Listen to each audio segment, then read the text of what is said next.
All right, this is the third video installment on trying to save this big old brute, Briggs Stratton. And I said I was going to do something in the last video, then I didn't do it. I had an old carburetor that came off another piece of equipment several months ago, and I marked it that I should try it again because it looked okay. So I have installed this older carburetor on here, and I've been waiting to see if it's going to leak, and I'm not seeing any signs of that.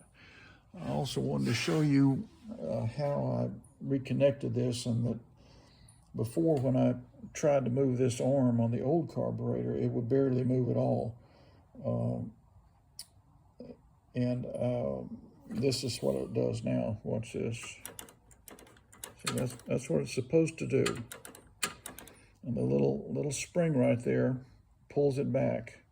And when you reassemble these, make sure that this plate that this spring is attached to is under the rewinder, not on the outside. A small thing, but that's how it's designed to keep the correct tension on here. So I don't see any leaks. I'm hoping this thing's going to run. I was a little hesitant to believe that it wasn't going to leak, so I never really did tighten the screws here on the rewinder and the blower housing, and also did not fully attach the tank. So I'm going to do that now. I did check the plug, and it seems to be okay. So let me go over here and set the phone down where we can see what the next step is.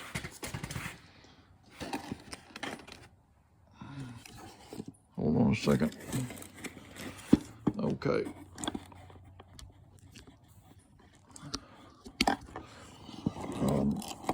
So there is where we are.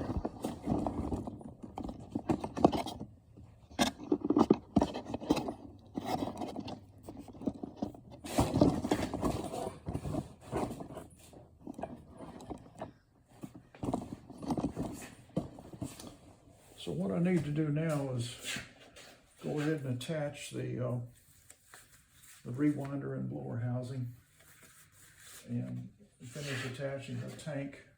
So I got my screws started here. Let me get an extension on. Oh, there we go. Go ahead and put this whole thing on here. So here's the 3/8 with an extension on it. And I think I've got the screws started in the back too. Let me take a quick look. Maybe I didn't. So let me get the tank loose again. Magnetized dishes are grabbing my sockets. There we go. So that's loose. And let me get that screw out of there. There's not much holding this tank on purpose because I wanted to check the leaks. Okay, there are some screws attached in the back. And so I need to go ahead and tighten them down. So they are right here in the back.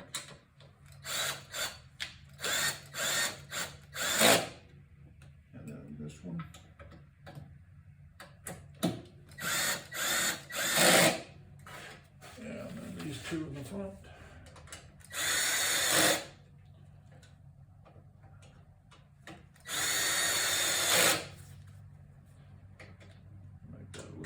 Snug. This one is really loose, so I'm going to definitely make it more snug. There we go. I'll check these for tightness. I don't think I've got it torqued up very tight.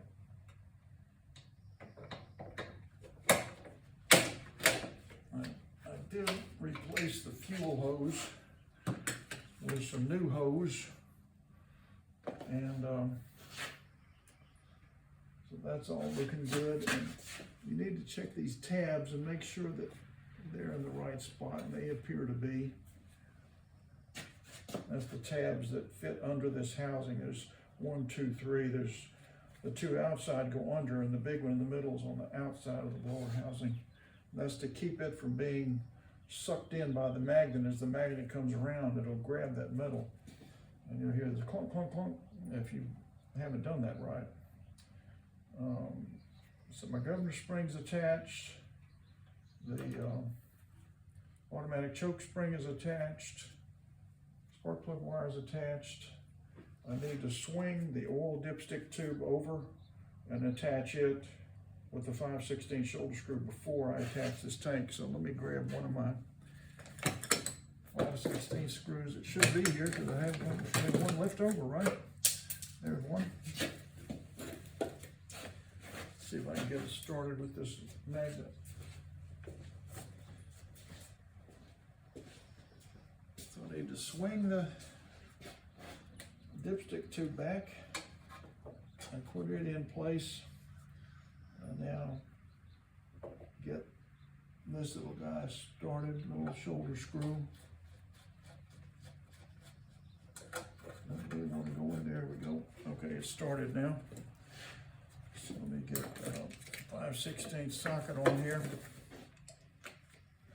and snug this up a little bit.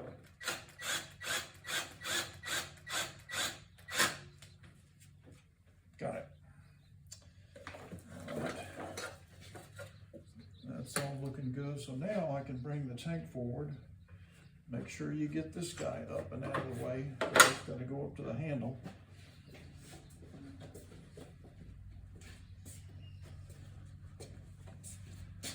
And I've got my 3/8 and the washer between the tank and the engine. It's in place, and I got the screw started. So now I need to grab my remaining 3 5/16 screws and get them started on here. Find the magnet. I'm just going to get them started with the magnet. So I'm going to push this down and then start to line all this up. Well, that's in place now. Let's see if I can get this screw started. Okay, it's started, so let me go in with it. Just a few turns. I don't want to snug it up yet. Well, that's good enough. Now I'm going to do the same thing. Get my magnet and a screw. And get this one started in the back. I may have to move the tank around a little bit to make room for that screw. Okay, I think that's started, so now I can put 2 or 3 turns on it. Now, put 2 or 3 turns on this one over here. If I can get it started.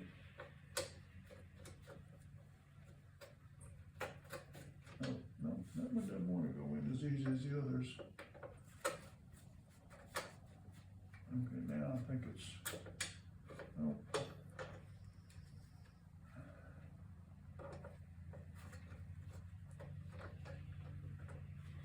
Okay, it didn't want to go in, so I'm just going to go ahead and put the socket on there and get it going that way.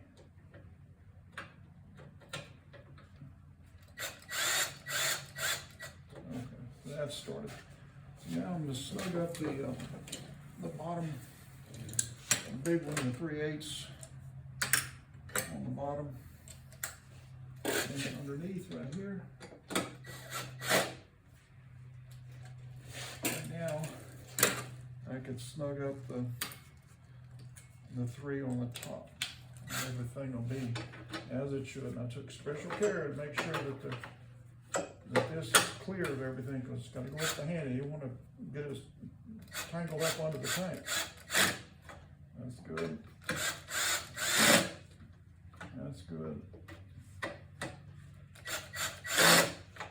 Okay. Right, still no leaks on the carburetor, which is amazing. These old ones, I always expect the worst, and I usually get it. I made a note to myself that this one might work, so let's see if we can get this thing up here. like this thing to start. It's got gas in it, so I'm gonna go ahead and disconnect the plug.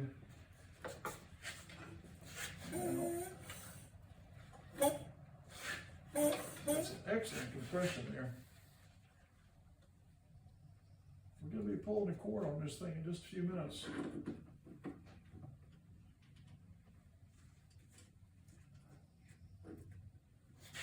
As you can see, I've disconnected the self-propelled cable and cut that, and cut it down here where it goes in. This is just a push mower now.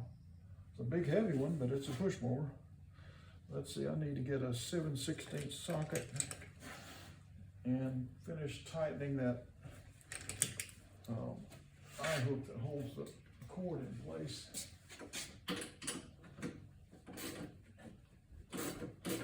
That's good, all right. So let's clear this debris out of the way, and various tools and brushes and what have you. And get my plug around here right there, get that installed. And since this is self-priming, I can leave the little cover off here because I just want to see if it's going to start and run. So let's continue. I got to clear this stuff out of the way. There we go. So here's my cover. It's a 6.75 Ready Start Briggs Stratton. Big old mower.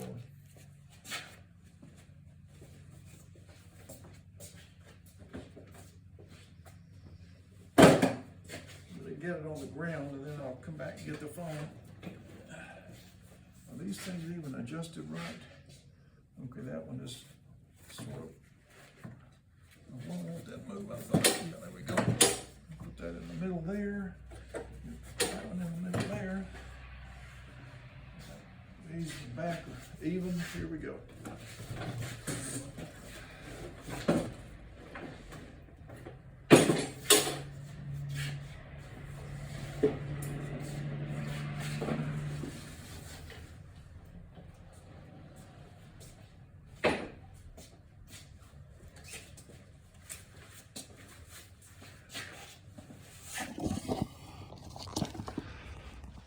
So I want to be something if this thing runs.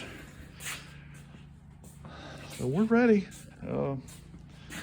I got everything connected. Let's see what happens. Let me get my earmuffs on. Wheel this thing out in the back and pull the cord. Push is easy.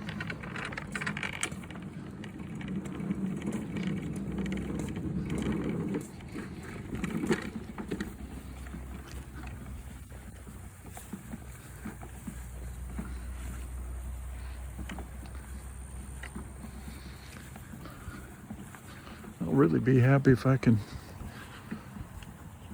use that old carburetor on there. I always like to try and recycle things if I can.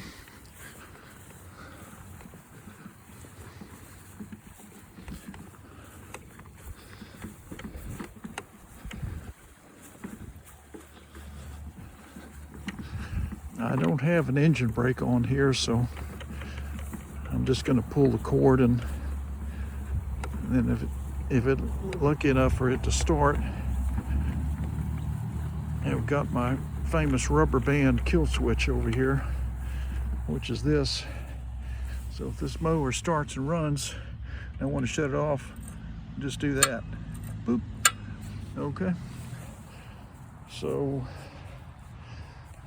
here we go. Let's see what happens.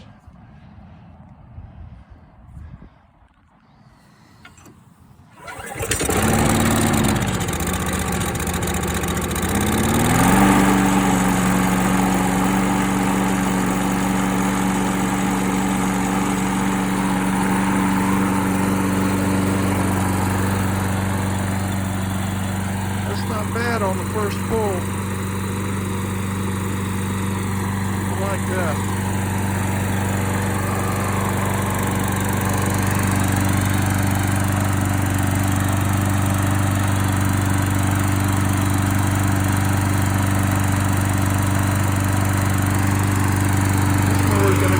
pretty good too, I think. You know, once I put the canopy cover on. So this is how you shut them off.